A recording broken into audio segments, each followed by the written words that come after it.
Hello brothers and sisters, welcome back again sa ating sharing for bread of God in the name of the Father, into the Son, into the Holy Spirit. Amen. Lord, nagpapasalamat ako sa mga grasya na ibinigay mo sa akin araw-araw, sa mga bagay na ipinagkaloob mo sa akin sa araw-araw ng aking buhay. Maraming salamat Lord. Lord, aking hinihingi sa iyo, nagabayan mo ang aking mga anak sa kanilang pamumuhay, hipuin mo ang kanilang mga puso na ipagpatuloy nila ang panampalataya at pagtiwala sa iyo ng lubos. Ganon din ang nangangailangan ng aking pag-ampo.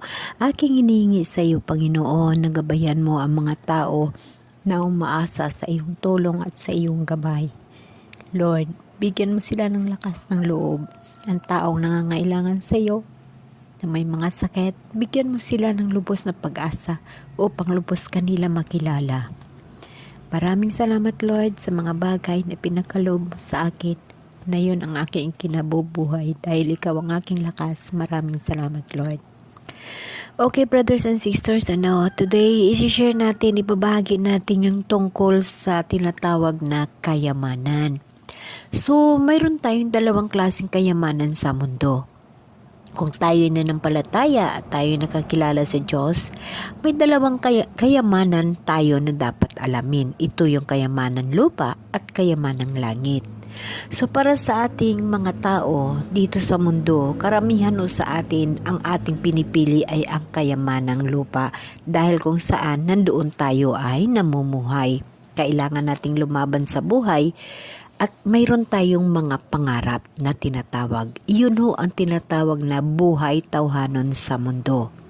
Ngunit pag ikaw ay nanampalataya at kilala mo ang Diyos, ang iyo lamang pinapangarap ang buhay na walang hanggan at ang kayamanan sa langit.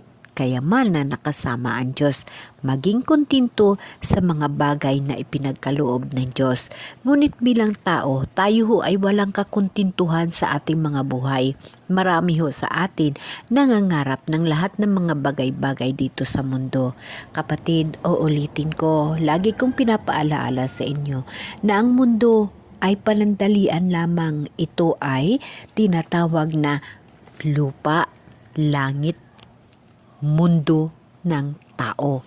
Ang langit, ang ikinabubuhay nila dito, ang mga material na bagay.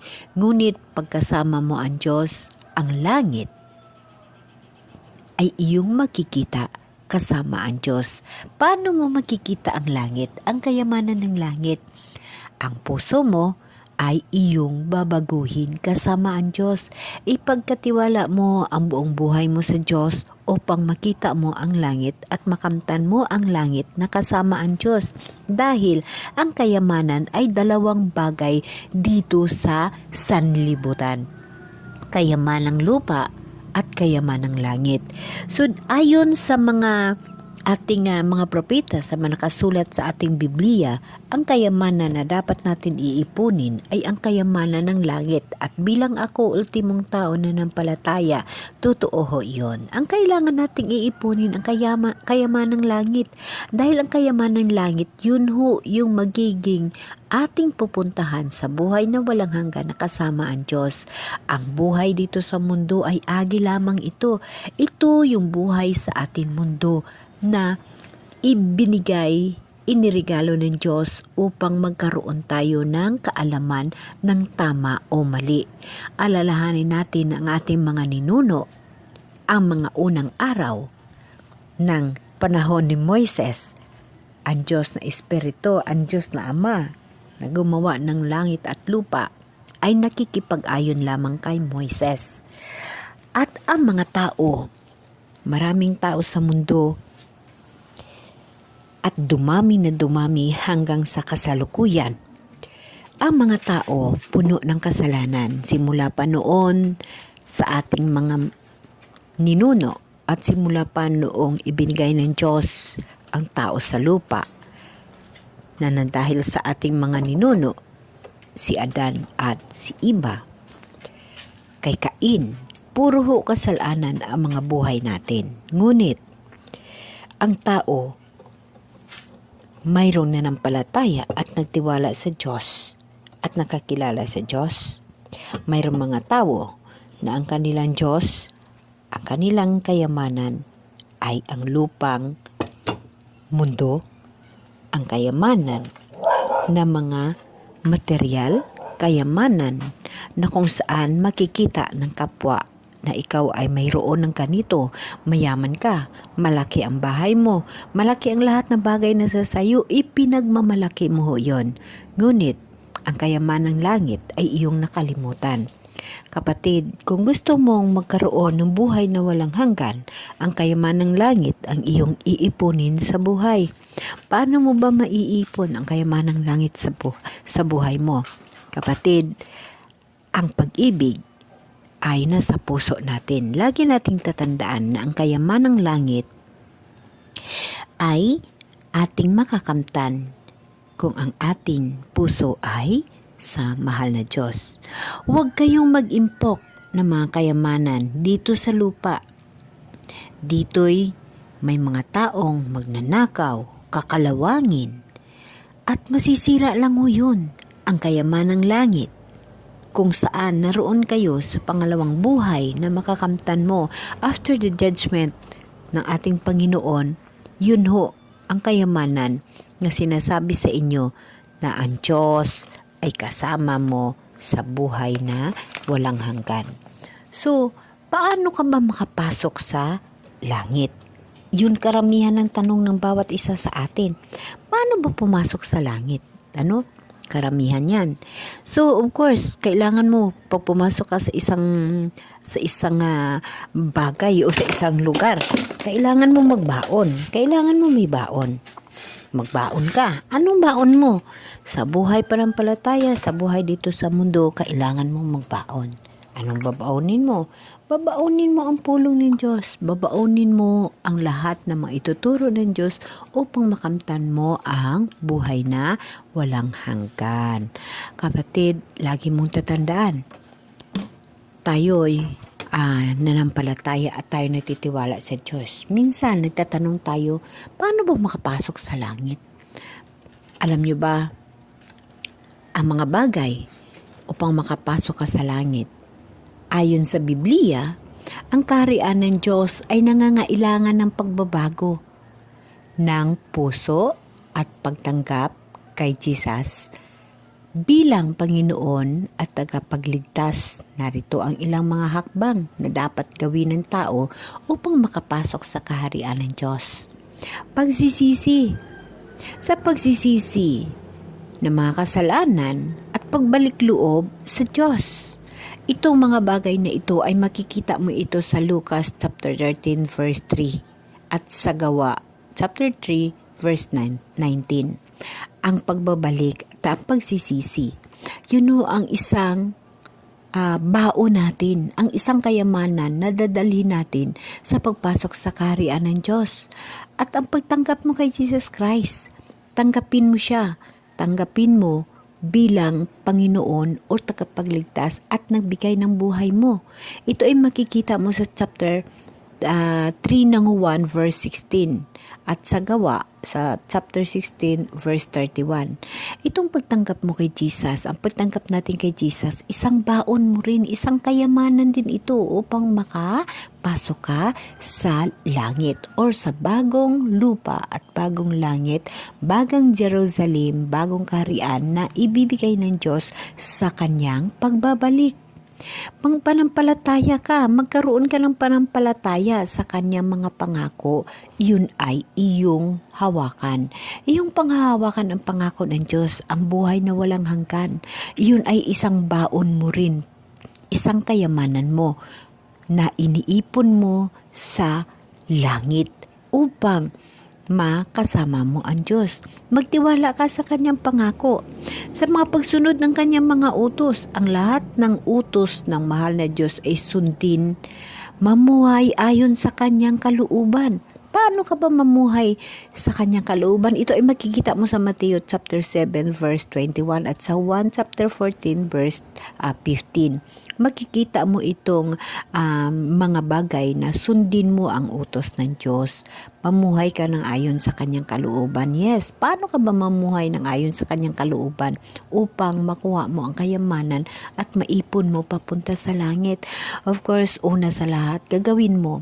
Lagi mo tatandaan na ang Diyos ay nasa puso ng bawat isa sa atin. Ang masakit sa iyo, masakit din sa kapwa mo kasi masakit din yan kay Jesus kasi nandyan din siya eh. Lagi mong tandaan na ang puso natin, ang pag-ibig na mahal na Diyos ay nasa puso natin. Ang Holy Spirit na iniwan ng Diyos ay sa puso ng bawat isa sa atin. Ang masakit sa iyo, masakit sa kapwa mo, masakit din sa mahal na Diyos kasi ang Holy Spirit ni Jesus Christ ay iniwan sa atin. Ang lahat ng mga bagay na mga sakit na yan, alam nyo ba brothers and sisters na mararamdaman ng bawat isa sa atin. Masakit din ho yung kay Jesus. Kaya sundin natin ang utos ng mahal na Diyos. Ang basunod ng utos ng mahal na Diyos, mahalin mo ang iyong kapwa. Lagi mong tatandaan na bawat isa sa atin ay mayroon tayong obligasyon sa ating kapwa. Yun ho ay isang utos ng mahal na Diyos. Hindi porke namumuhay tayo dito sa mundo, hindi porke nabubuhay tayo dito sa mundo, iyon na lamang. Yun na lang ang pagharap, mangarap ng mga material na bagay. Brothers and sisters, tatandaan ninyo, iyon ay mundong buhay. Ang dapat mong paghahandaan, ang buhay na walang hanggan na ipinangako ng Diyos at ang kanyang kagustuhan sa mundong ito. Ang pag-ibig sa Diyos sa kapwa, kinakailangan ng tao ibigin ang Diyos ng buong puso at ang kanyang kapwa tulad ng pag-ibig niya sa kanyang sarili. Yan ang lagi nating tatandaan. Ito ay makikita mo at masupport ng mga bagay na ito upang magkaroon ka na lalong kaalaman sa Matthew chapter 22 verse 37 to 40. Ibigin ng Diyos ang buong katauhan, ibigin mo ang iyong kapwa, ang pag-ibig sa isa't isa. Ang Diyos ay bumigay ng pag-ibig sa bawat isa sa atin na yun din ang gagamitin natin sa ating kapwa dahil ang Diyos ay nasa kapwa natin. Kailangan ng tao na ibigin ang Diyos ng buong puso at ang kanyang kapwa tulad ng pag-ibig niya sa kanyang sarili. Yun ang lagi natin tatandaan, kapatid. Kaya kailangan natin na mag-ipon tayo ng kayamanan sa langit. Ang mga bagay na ating babaunin sa atin na paglakbay sa mundong ito, sa buhay natin sa mundo, ang lahat na ito ay babaunin natin. Ito yung magiging kayamanan na magiging daladala natin upang sa pagsalubong sa mahal na Diyos sa kanyang pagpabalik. Pagsisisi, pagtanggap kay Jesus Christ na siya ang ating Panginoon. Ang pagtitiwala, panampalataya, ang pagsunod ng kanyang mga utos, at ang pag-ibig sa kapwa.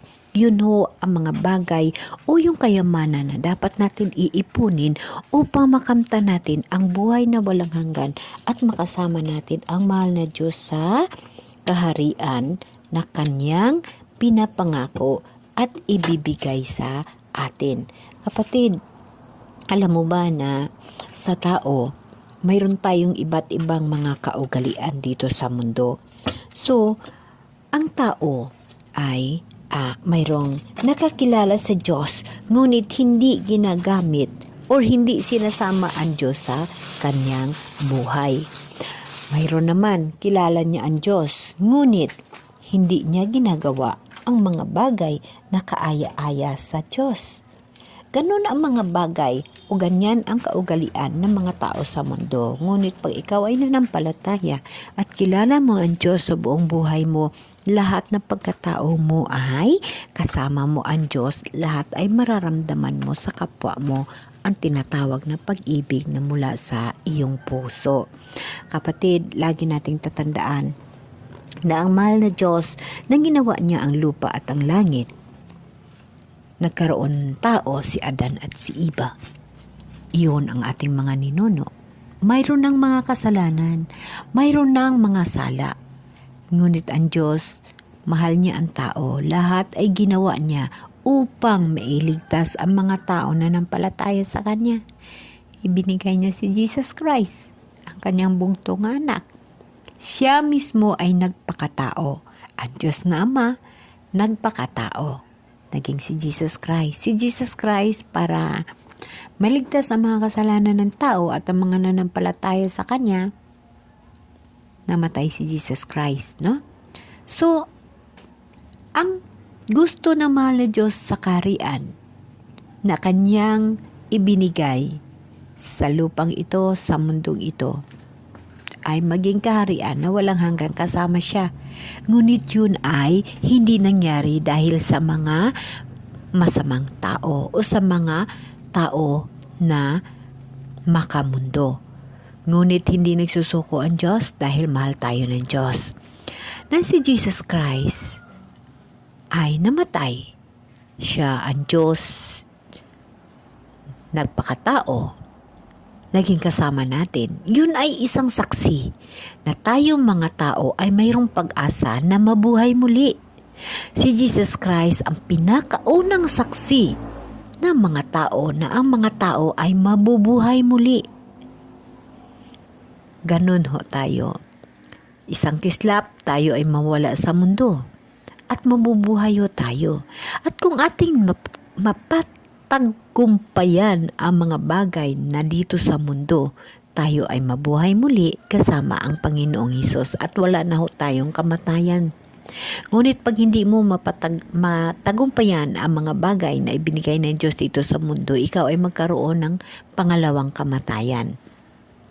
Brothers and sisters, lagi nating tatandaan na ang Diyos ay may inihanda sa atin na bagong kaharian, bagong langit at bagong lupa, bagong Jerusalem na Kanyang ibababa mula sa langit upang tirhan ng Kanyang mga anak na nampalataya sa Kanya, sa mga tao na nagtiwala at umiibig sa Kanya at sa mga taong iniibig niya. Kapatid, lahat yan ay nasa ayos, nasa plano ng mahal na Diyos. Lahat tayo dito sa mundo ay mayroong mga obligasyon sa bawat isa. Ito ay ipapakita natin na kaaya-aya tayo sa mahal na Diyos dahil yun ang pag-asa natin upang magkaroon tayo ng buhay na walang hanggan. Ang mga bagay na nangyayari sa mundo, isa ho yun sa tinatawag na mga punishment ni Lord sa mga lugar, sa mga bagay, at isa rin ho yun sa Kanyang mga ginagawa, mga paraan upang mapili ang Kanyang mga alipin o ang Kanyang mga mahal na anak. Mapili niya na magiging isa tayong tupa at humanda tayo sa pagsalubong sa Kanyang pagbabalik. Kapatid, walang ibang pangarap o walang ibang plano ang mahal na Diyos para sa tao, sa Kanyang mga minahal, kundi ang buhay na walang hanggan. At ang lahat ibinigay ng Diyos para sa atin. Nuso na sa atin ho yun. Ang dalawang bagay na ating pagpilian, ang kayamanan sa langit at ang kayamanan sa lupa. So kailangan natin mag-ipon ng kayamanan sa langit dahil doon ho tayo titira sa pangalawang buhay na ibibigay sa atin dahil ang tao mayroong kamatayan. So pag mamatay ka, nagpundar ka ng lahat ng mga bagay dito sa mundo. Lahat-lahat ibinigay mo, magandang bahay, karangyaan, kayamanan, kilalang kilala ka, sikat na sikat ka dito sa mundo. Ngunit mayroon ho yung kamatayan. Mamatay ho tayo. Mamatay, walang nagabato sa mundong ito. At pag mamatay ka, mayroon ho tayong pangalawang buhay. Iyong pangalawang buhay na kasama natin ang mahal na Diyos ngayon. Kung wala kang ipinundar sa langit, pag namatay ka dito sa lupa, of course, doon ka sa langit, mag-antay ka ng judgment ng ating Panginoon. Ngayon, ang tanong ko sa iyo, brothers and sisters, may napundar ka na ba para doon sa langit, sa pupuntahan mo, pag ikaw ay mamatay? Of course, mamamatay ho tayo. Tatanggapin ho natin yun. Mamamatay ho tayo dito sa lupa. Ang tanong, pagdating mo ba sa langit, pagdating mo doon sa tinatawag na buhay kamatayan, sa unang pagkamatay, may baon ka ba? May baon ka ba? para sa buhay na walang hanggan, nakasama mo ang mahal na Diyos. Ngayon, pag wala kang baon, kapatid, magkaroon ka ng pangangalawang kamatayan. Paano? Ang pangalawang kamatayan, hindi mo na makasama ang mahal na Diyos at hindi ka makasama sa buhay na walang hanggan. So, kailangan ngayon palang magkaroon ka na ng ipon. Mag-ipon ka.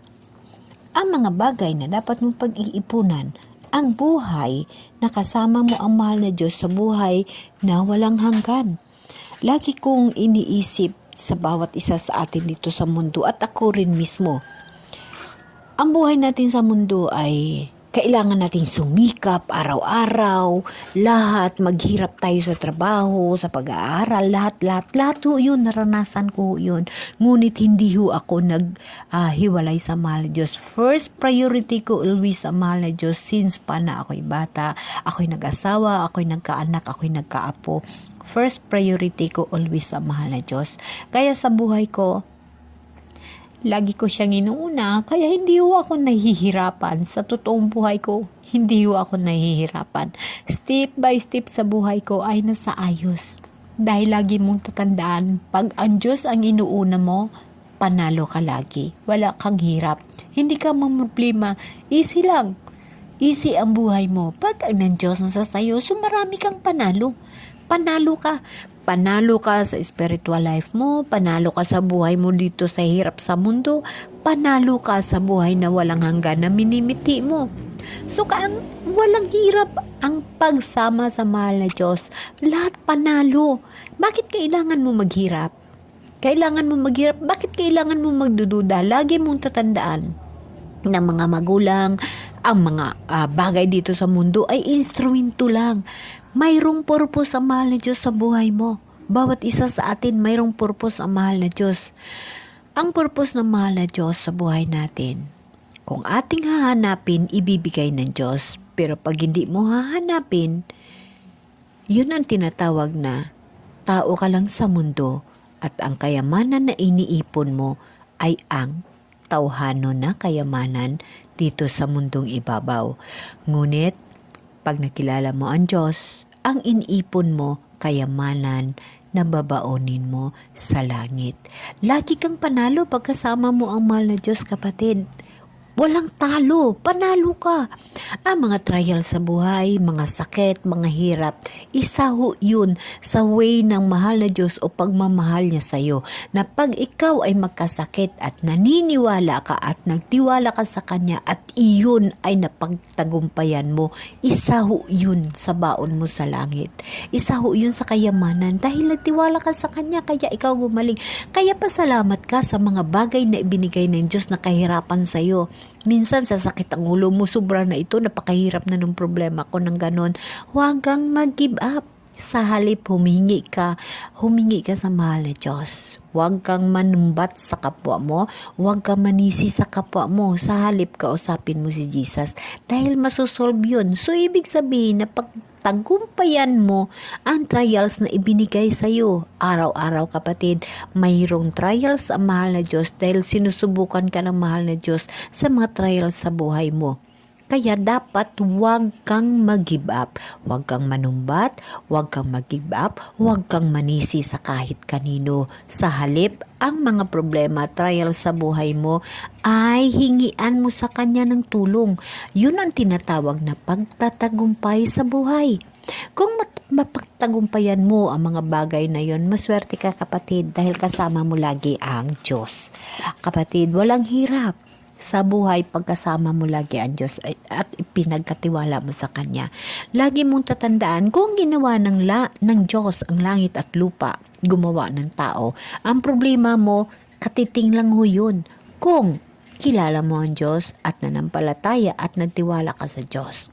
Kapatid, aking naalaala nung panahon nang ako'y nag-aaral, hindi ko makalilimutan sa buong buhay ko. Isa yan sa mga paraan kung bakit hanggang ngayon ay ayaw kong mawalay sa mahal na Diyos kahit isang iglap. During the time na ako'y nag-aaral ng high school, nung panahon na yon, sa mga magulang ay napakalaking halaga ang makapasar ka sa NCEE or Entrance Examination mag-college ka. So, nung panahon na yun ay napaka big deal na yun sa mga magulang namin. Sa mga magulang natin, ano. So, nung high school ako, first year high school ako, dahil ako ay, kumbaga, hindi ako matalino. Hindi ako matalino sa school namin. No, inaamin ko yun. Talagang boba ako na tinatawag. Ito ay realidad sa buhay ko o yung isang tinatawag na mirakulo sa buhay ko na hindi ko talagang give up ang panampalataya at pagtitiwala ko sa mahal na Diyos sa batang isip ko. In that age, young pa ako, high school, first year high school, nasa 16 pa lang ata ako noon, no. First year high school pa lang ako, every time, every night, nagpe-prayer na ako niyan. Alam niyo ba kung anong sinasabi ko?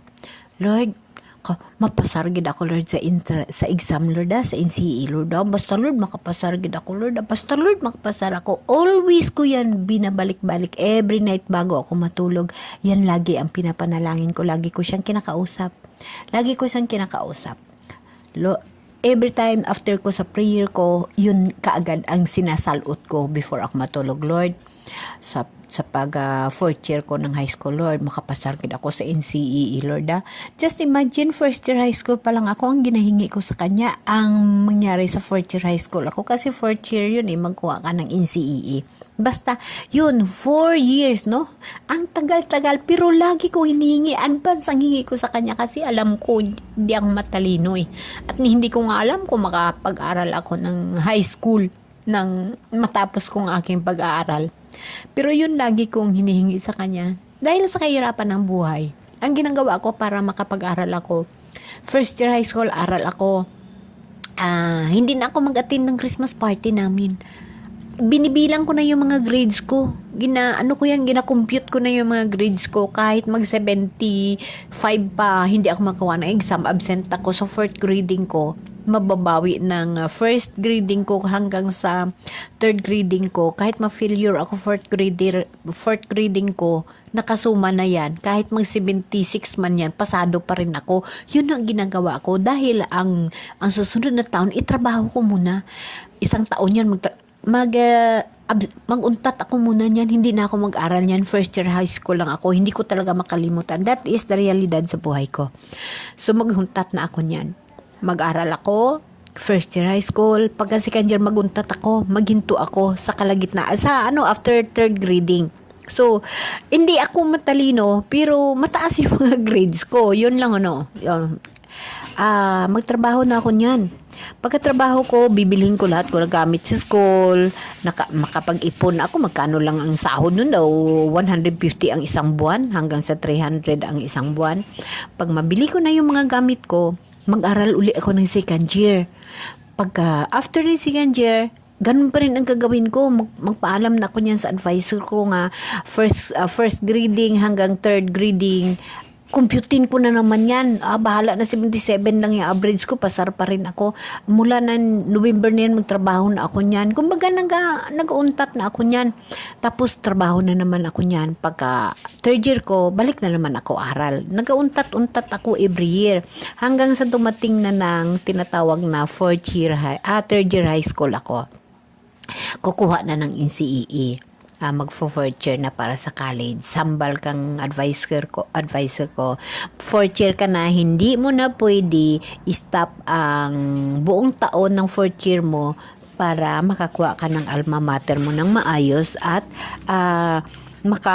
ma-full mo ang whole year ng fourth year mo para sa college mo. No? Kasi hindi ka makakuha ng NCEE pag hindi mo tapusin ang buong taon ng fourth year. So, nangyari, nag-eskwela nga ako. So, in short, ang panalangin ko every year, ganun. Makapasar ako sa NCEE. Tapos, yun na nga, ang ginawa ko, eskwela, untat, hanggang sa natapos ko ang fourth year ko. Ito na, brothers and sisters. Na nag-aaral ako nag-review na kami ng NCEE. Time na ng exam namin, hinatid ako ng nanay ko. Paghatid ng nanay ko, ang baon ko kamote, kag isang royal, kag may mani na nilaga, saka may itlog, Kasi yun ang babaunin. Ang layo kasi ng kinuhaan namin ng exam ng NCEE. Nang dito na sa NCEE, lahat kami, andyan na yung amin papers, nandyan na lahat. Yung mga classmate ko, mga valedictorian kasi, Ramirez, ako, Inoy-Noyan, magkatabi kami. Tapos, ang lahat, ready na sila. Sulat sila ng sulat. After prayer nyo sa teacher, sulat na sila ng sulat. Sagot na sila doon na sagot. Basa na sila ng basa doon sa test paper namin ng NCE. Ako naman, alam nyo ba brothers and sisters, kung anong ginawa ko? Nanalangin ako. Iyak naman ako yan na iyak. Nabasa na yung aking papel sa kakaiyak ko. Iyak ako ng iyak. Hindi ko mapigilan basta ako ng iyak. Kung Lord, makapasar gid ako nito, Lord. Basta Lord, makapasar ako, Lord. Alam ko, Lord, na makapasar ako, Lord. Alam ko. Pero ako, iba na kalagitnaan ako. Wala pa akong inansiran. Nang after na ako'y tapos na ako sa pag-iyak ko, hinarap ko na yung papel ko. Hindi na ako nagbasa. Hindi ako nagbasa. Ang ginawa ko, bilog-bilugan ko lang itong NCEE ko. Bilog-bilog, gina-street, may paikis-ikis, binilugan ko lang hanggang yun. Basta matapos ko lang. Wala na ako nang basa-basa. Alam nyo ba, brothers and sisters, kung anong mirakulo na nangyari sa buhay ko? Out of 84 kami na kumuha, 6 lang ho kami nakapasar. Nakasama ho ako. Kaya napakalaki talagang mirakulo sa buhay ko yon. Hindi pa ho ako nabasa nun. Talagang sinulat ko lang sinulat. Pero ang panampalataya ko sa Diyos at ang pagtiwala ko sa Diyos, yun ho ang ibinigay ko ng buong buo sa Kanya. Yun ho ang naging baon ko. Ang aking pagtitiwala sa Kanya. Ang buong pusong pagtitiwala ko sa Kanya, yun ho ang baon ko sa laban na aking pinupuntahan. Kasama ko siya. Sinagutan ko lahat yun. Walang akong ginskip. Lahat sinagutan ko. Hindi ako nagbabasa. Gintrabaho ko yun. Sinagutan ko yun. Sagutan ko yun. Ginikis-ikisan ko yun. Lahat. Bilog-bilugan ko yun. Ngunit ang panampalataya ko sa mahal na Diyos ay buong buo. So kahit hindi ako nagbasa, pero gintrabaho ko yun. Bilog-bilugan ko lahat yun. So, ang miracle sa mahal na Diyos, pinakita ng mahal na Diyos na ang pagtitiwala mo sa akin, na ikaw ay makapasar, ibibigay ko sa iyo. Yun ho ang naging armas ko hanggang ngayon sa buhay ko, na pag ikaw ay nanampalataya sa mahal na Diyos, sabayan mo ng trabaho, sabayan mo ng buong puso, na pagmamahal sa kapwa at sa sarili mo at sa mahal na Diyos, talagang ibibigay ng mahal na Diyos ang iyong hinihingi. Yan ho ang tinatawag na babaunin mo. Kayamanan na hindi maaagaw ng kanino man dahil ang mahal ng Diyos ang kasama mo. Kapatid, lagi mong tatandaan na ang Diyos nasa sayo. Hindi mo kailangan maghirap. Kailangan mo lang sa Kanya umiyak. Kailangan mo lang sa Kanya humingi kahit ano pang mga bagay yan. Kaya sa out of 84, 6 kaming nakapasar. Isa ho yun sa pinakamirakulo sa buhay ko. At yun ang nagiging baon ko hanggang ngayon. Ang baon ko, ang panampalataya ko, ang pag-ibig ko sa kapwa, ang pagsunod ko sa Kanyang mga utos. At ang buhay sa mundong ito na aking kinakaharap, puno ng trials, puno ng kasakit, puno ng kasalanan. Ngunit ang mahal na Diyos hindi tumitingin ng kasalanan na ginawa ng tao, kasi siya nga ay namatay na sa krus upang iligtas tayo. Ang tinitingnan ng Diyos kung kailan at paano tayo babalik sa Kanya. Lagi nating tatandaan, kailangan nating magbabalik sa mahal na Diyos upang makapasok sa kaharian niya. Ang pagsisisi, ang pagtanggap kay Jesus Christ sa totoong buhay na siya ay Panginoon. Ang panampalataya, ang pagtitiwala natin ng buong buo, ang pagsunod sa Kanyang mga utos at ang pag-ibig sa kapwa, isa ho yun sa ating kayamanan na babaunin at iipunin sa langit. Lagi mong tatandaan, huwag kayong mag-impok ng mga kayamanan dito sa lupa. Amen? Amen.